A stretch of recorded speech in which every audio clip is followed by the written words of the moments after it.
Good afternoon, everyone. So, we're gonna answer number 4.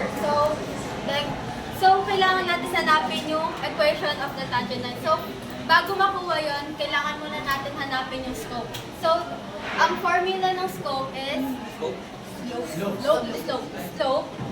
Sorry. F prime of x equals the limit of f of x minus f of x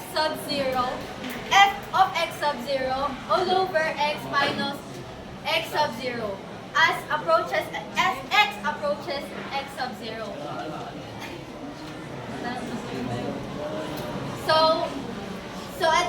So yung equation natin,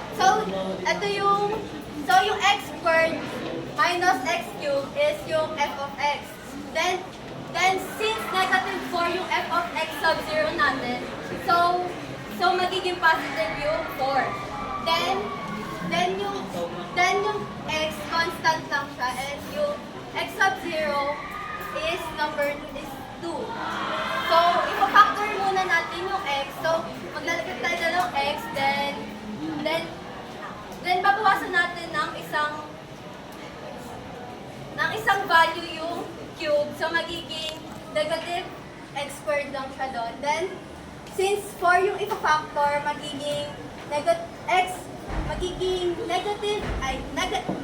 x minus 2, and x minus 2 negative x squared minus x minus 2 all over x minus 2. So dahil magkaparehas na sila, ika-cancel na natin yung x minus 2.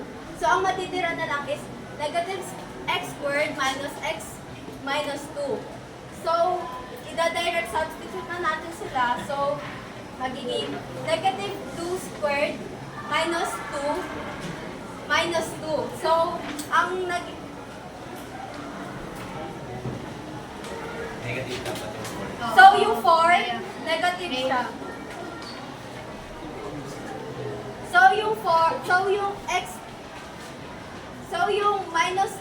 Yung negative 2 squared magiging minus 4.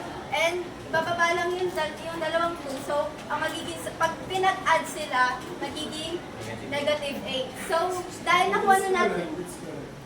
Okay, you don't need to get this. Kasi nice